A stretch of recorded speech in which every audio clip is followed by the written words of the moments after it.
what's up? And welcome to 5280 Film Room. We're a Colorado sports podcast by fans for fans. Please subscribe, rate, and review, and also follow us on Facebook and Instagram. You can also email us your input, questions, and ideas at 5280filmroom@gmail.com. Thanks for listening. Let's go Broncos! What's up, Broncos country? This is Alyssa. I'm Gideon. And I'm Miles. And we are headed into our Week 3 matchup against the Ravens. So It's coming excited. Sunday. It is Thursday, September 20th, while we are recording this here podcast. And we're excited to talk about this upcoming matchup. Right off the bat, what are your thoughts? Well, if you've listened to the previous episodes, you know well that I think the Broncos are going to win by at least one touchdown. And even though the Ravens are 5-point favorites, I think the Broncos are going to go in there, show them what they got, and our secondary will finally be what we thought they were going to be, even without Aqib Talib. Originally, when we were doing our predictions and our scores, I did think the Broncos were going to lose. But then I did some more research. It's There's gonna be kind a of good this lore that the Ravens have the Broncos number. Like, they're always a tough matchup for us.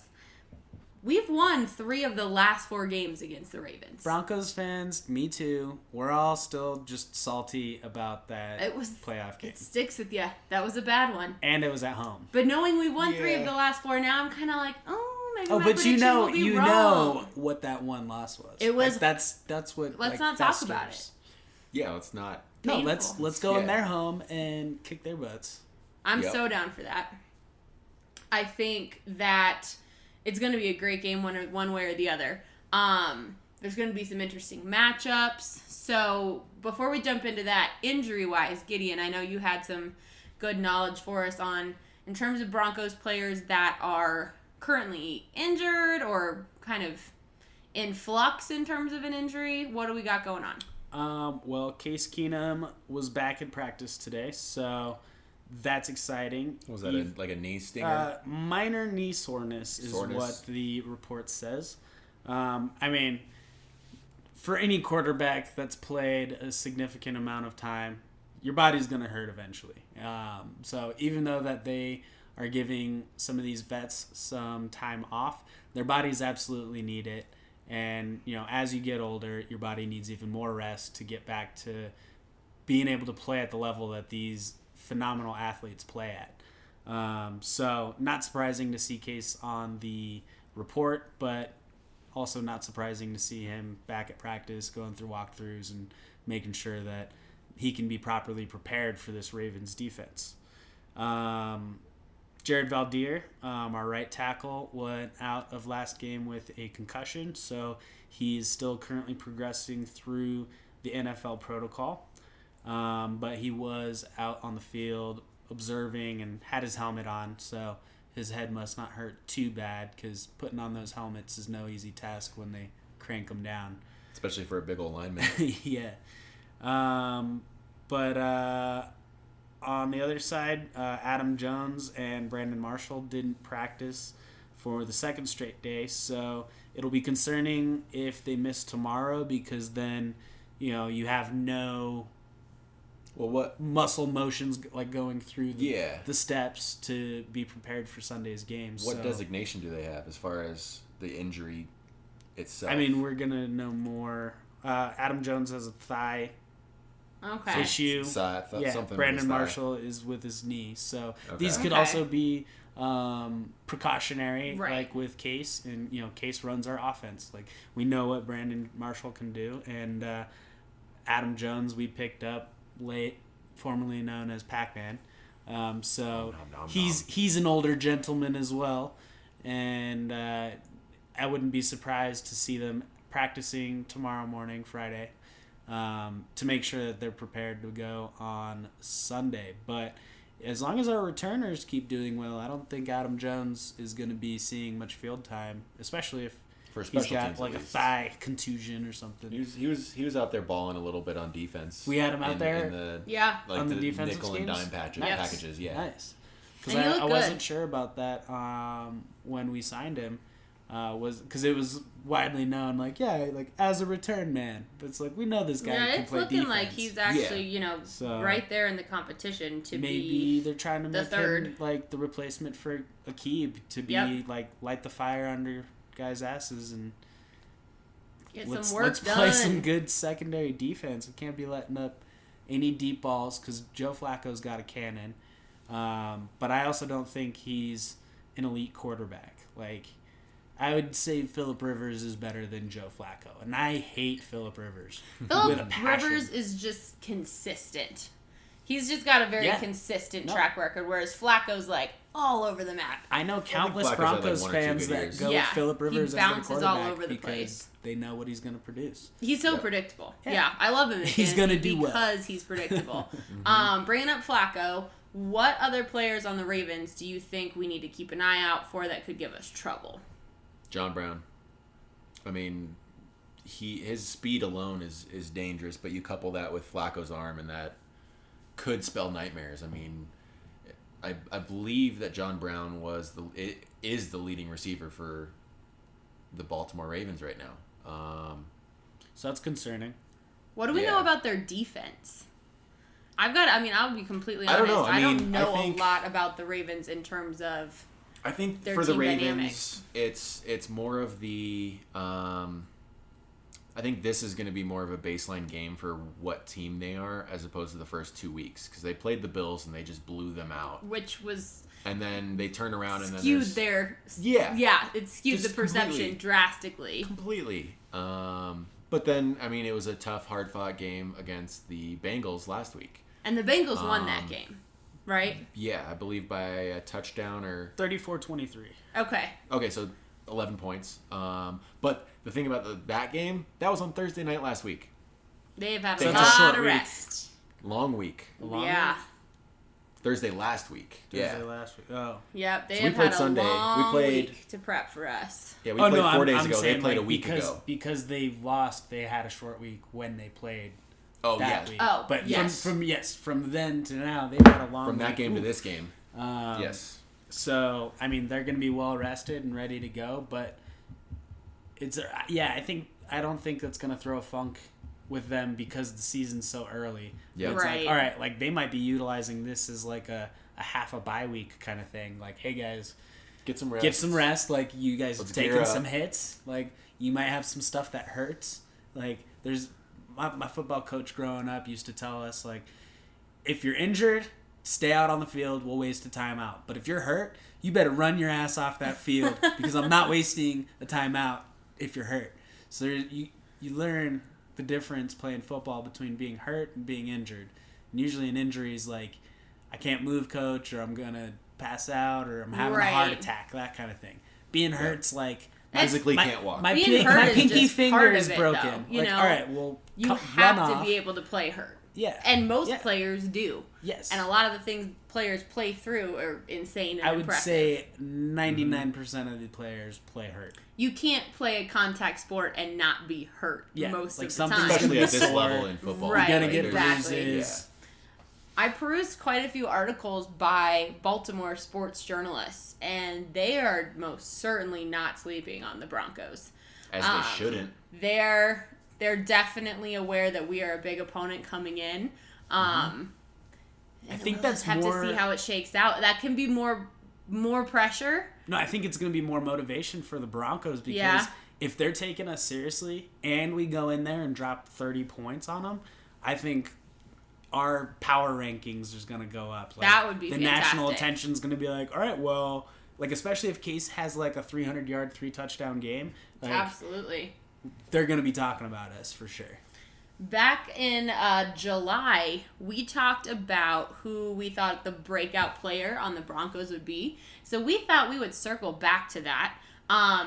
Jordan's going to be bummed he's missing this. He's at work tonight, so it's just myself, Gideon, and Miles. Maybe we'll have to have Jordan chime in next time to circle back on his breakout. But July 20th, we did an episode where we talked about who we thought the breakout player for the Broncos would be. And we're going to circle back and check in on how those players are doing, starting with Mr. Gideon. Who was your breakout player? How are they doing? My breakout player was Courtland Sutton. And we're 2 weeks in.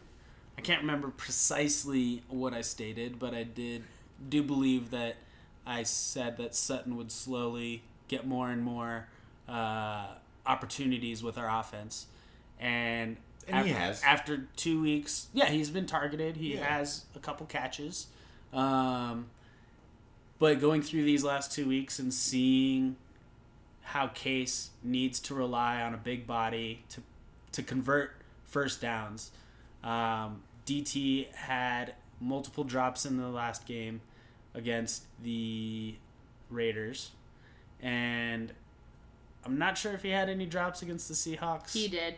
He had a couple, but it wasn't like glaring. Like there's a difference between like being defended and not completing a catch, and then a blatant drop. Like I went felt through like my hands. Present in both. But. So I think think the one last week was more prevalent just due to the situation because we were right. That's absolutely true. Yeah. I think the coaches were well aware of it in game. They made the adjustment and gave Tim Patrick more opportunities, and that dude showed up. Yes, so he did. That was really exciting. But moving forward, I think Courtland Sutton's definitely going to get a lot more targets, and they're going to give DT somewhat of a benefit of the doubt. We'll get into that later. But I definitely see Sutton seeing more first down and red zone targets if we can get in the red zone. But also Henderson. He could be a good sleeper wide receiver that the Broncos might utilize. Hamilton. Sorry. Hamilton. Yeah, Henderson's gone. He's a Jet. Hamilton. The turnover in this industry is just ridiculous. Courtland was definitely a solid pick for breakout player. Well done on that. I mean, I'm pretty sure anyone that knows anything about football knows that this guy's talented, and he's young, which is exciting. And he seems like he's got a good head on his shoulders, so he's ready to produce, and he's ready to learn. And unfortunately, DT's not in any position to be teaching anything or anyone. Like, you don't want to learn how to catch from Demaryius Thomas right now. No, but you could learn a lot of other things from him, I think. Maybe route running, maybe. But when Emmanuel Sanders is commenting on how well you're doing, you're not worried about DT's opinion on anything. Oh, yeah, no. Especially because they're definitely direct competition with each other. Yes. Miles, back in July, who did you pick as your breakout player? Somewhat disappointed in the season thus far, but I picked Bradley Roby, especially with the departure of Aqib Talib. Surprisingly, I mean, there was the offseason talk about, especially after Aqib Talib left, that the no-fly zone was leaving with him.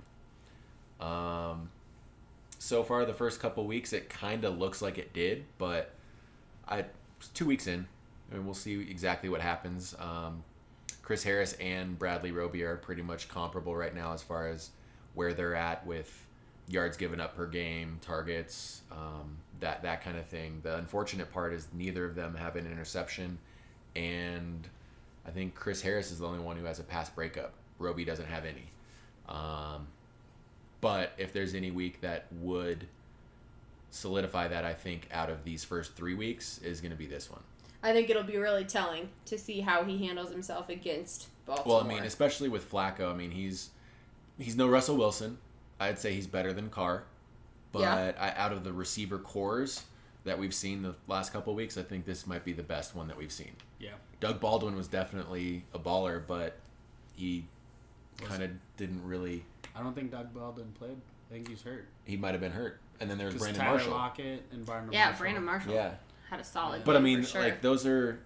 The receiving cores for sure, I think, are the best with Willie Snead, Michael Crabtree, and John Brown. I mean, it's definitely, I think, going to be more of an air-it-out type game for the Ravens. It'll be telling to see how Roby handles himself on Sunday. Definitely. If the Broncos win it's going to have to come down to our secondary. And Roby's going to have to play well. Like, maybe he gets a pick. Maybe he gets 2 picks. Pick 6. Like, that would be awesome. But I think, would be great. like, I mean, it is Flacco, pick 6. I'm definitely... Maybe. Yeah. I'm definitely on board with Roby doing better this game. And, I mean, 2 games into a 16-game season, like, this is hard to think about. Like, we do a lot of baseball talk right now, and the baseball season's 162 games. Football is 16 games, but so much more happens, I feel like, within football, especially on a week-to-week basis. Because, I mean, we saw one year Teddy Bridgewater broke his leg and basically exploded his knee, like, in practice. Yeah. No one touched him. Right. He was running out of bounds. So, like, crazy stuff happens during practice, during spring training. We see Le'Veon Bell holding out and stuff. But, well, we're planning I see our defense definitely, like, the secondary coming together, doing better. And 2 games in, I don't think is a good sample size. For the secondary, no. Yeah, definitely. I mean, there's a lot that still needs to reveal itself. Especially with Carr's who placement they last are week. As a secondary. Yeah, Carr just he had what 90+% completion rate. I think he was like 29 of 32 or something. It was which insane. Was nuts. But he completed like and that's all on placement. I think at least 20 straight passes. Yeah, and that when you have that many passes, there has to be a conversation in regards to the secondary. Absolutely. But at the same time, flip side of it, if you're a Raiders fan, I mean, his placement was good. Yeah. But given our track record and what we're accustomed to in the secondary, that was unexcusable. Right. Yeah, there's no... Especially against a division guy that we see twice a year. Yeah. That should never happen. And we had the lead for 6 seconds and won. And we won. That's one of my favorite Dub's a dub. stats of all time. Not Philip Lindsay is the first undrafted rookie to have 100+ yards scrimmage in the first 2 games. That is probably my all-time favorite stat. Who was your breakout prediction? If you're gonna ask me, I mean, I guess I have to let you know. Toot your horn. Philip Lindsay, July 20th. I called it. My brilliant analysis as to what I saw in this guy was. I don't really know. I can't put my finger on it, but I think he's special. You like that hometown that fuel. was that, but that was my Hometown analysis. boy. I was like, I think he's special. I don't know why. We'll see what happens. He's a mama's and papa's boy. He's the best. I'm a huge fan now. Then when I made the prediction of saying he would be the Broncos' breakout player, never in a billion trillion years could I have anticipated what he has shown up and done for this team in the first 2 weeks. And the national attention it's garnered. He's been in the running for Rookie of the Week, week 1 and week 2. During week 2, he was in the running for the FedEx Ground Player of the Week. I saw a stat saying that he was more efficient than Saquon Barkley this week. He has more rushing yards than Saquon Barkley. I mean, I believe he's leading the league in rushing yards. Leading the league in rushing yards. A kid from down the street, from where we record this podcast. Down the street, maybe a little dramatic. A little bit farther like than 20, 25 minutes away. But nevertheless, total hometown kid who has just shown up and given the Broncos fan base, I think, something to just be so excited about. Especially, for all of us natives that grew up here, born and raised. Ton of us who went to see you on this podcast, only one. This is basically the next best thing that could have happened. Like, a lot of Broncos fans wanted us to draft Christian McCaffrey if he would have fallen to us. Unfortunately, Christian McCaffrey's a really good football player, and I think he got drafted in the top 20, I want to say. Yeah, he went high. He went pretty quick. But guess what? Undrafted, uninvited to the combine. Well, non-invited, not uninvited. Right. Philip Lindsay has become our new, I don't know, just love and focus. He's become a fan favorite. I got his jersey. Overnight. I got his jersey. It's in the mail. I'm so excited. I'm excited to continue watching his journey. Not gonna lie, I will be bragging about this breakout prediction for, 10, 15 years. We'll see how long I can hang on to these bragging rights.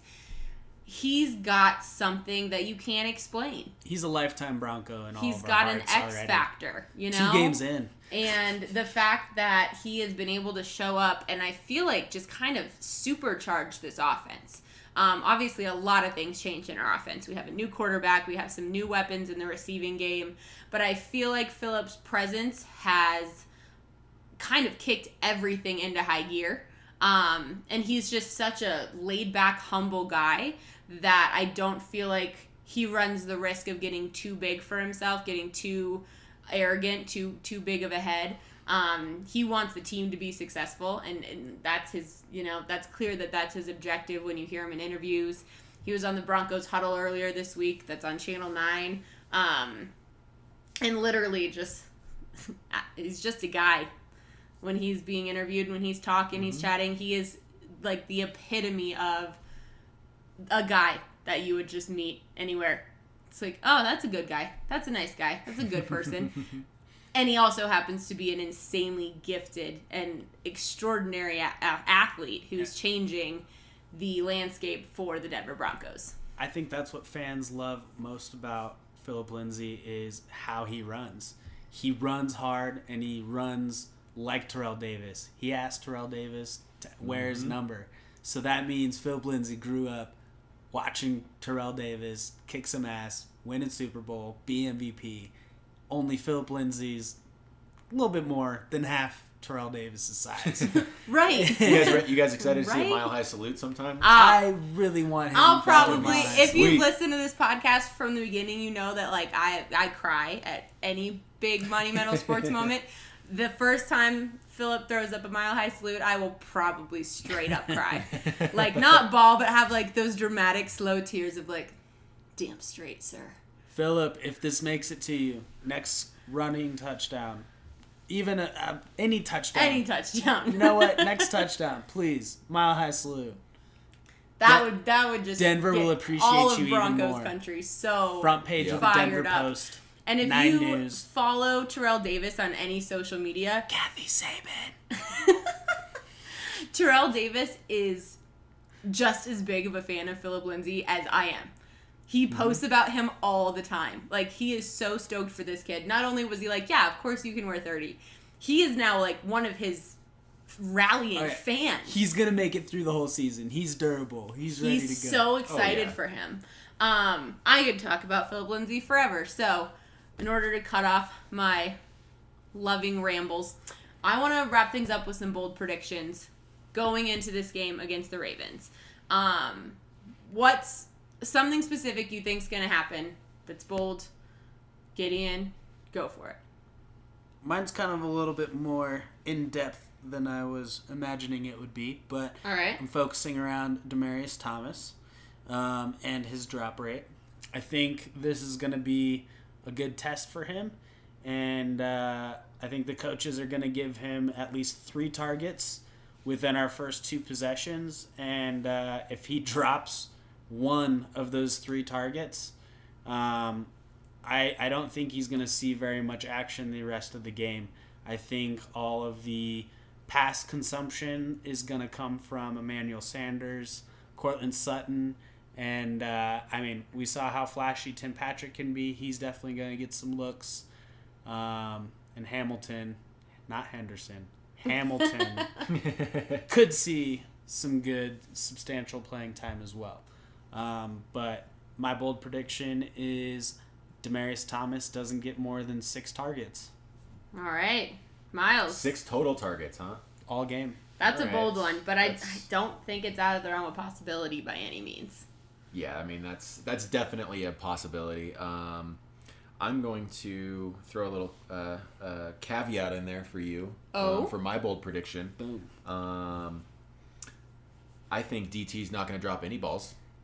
All right, this will be a fun little I'm not going to say between how many targets. I'm not going to foresee that. I never said he would.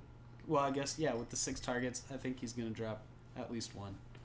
But Miles is at saying least no one. drops I'm saying by 0. DT. 0 drops. He's going to goose egg the drop column. That's bold. Watching you Yeah. two watch this game on Sunday will be entertaining for me. However, that also ties into the fact that on defense, the Baltimore Ravens are the 3rd best pass defense on the league so far. Good luck. A lot of that, I think, helps with playing the Bills the first week. True. Yes. I think a lot Excuse of that. things, They didn't score a lot of points. Those Buffalo Bills. But I definitely do think that Keenum's going to go, we'll say 300 plus with 0 interceptions. All right. I like it. All right. And minimum 3 touchdowns. One of those to DT. With no DT drops. Okay. All right. So I we'll like see. it. I was going to go running, but let's go a little bold with a top 3 pass defense. DT rushing touchdown. Whoa. Listen, All right. what you got? Mine Phillip are not Lindsay? as involved as yours. I'm actually not going to go Phillip Lindsay Okay. on this particular bold prediction. He's had 2 games where he's really played lights out. Defenses are going to hone in. Exactly. So I'm going to say Royce Freeman has a big game on Sunday. 100 yards rushing?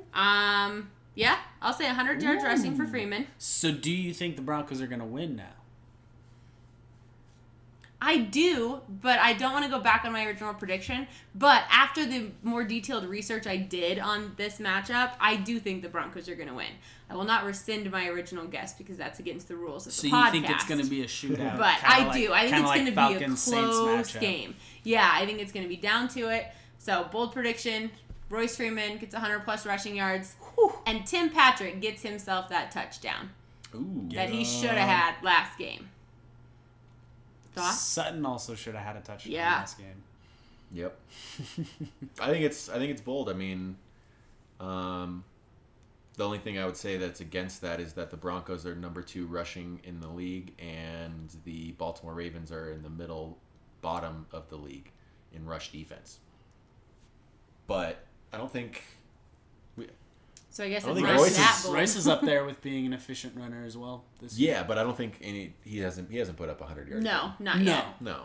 But he's put Not up yet. like 2 So I think this could be a 50, big 60 game yard for him. games. Yeah. For sure. It's pretty solid. We'll see what happens. I'm excited.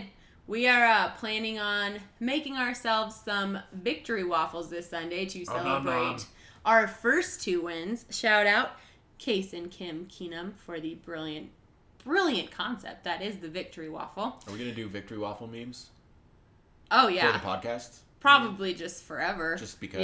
Yeah. Get ready for some waffle memes, friends. You're missing them if you are not following us on Facebook and Instagram. We are going to be doing our next podcast, more likely than not, next Friday. So keep an eye out. Subscribe if you want to make sure you get those notifications of when a new podcast is posted. Thank you sincerely once again for listening in. We'll catch you later. Go Broncos! Peace. Woo woo!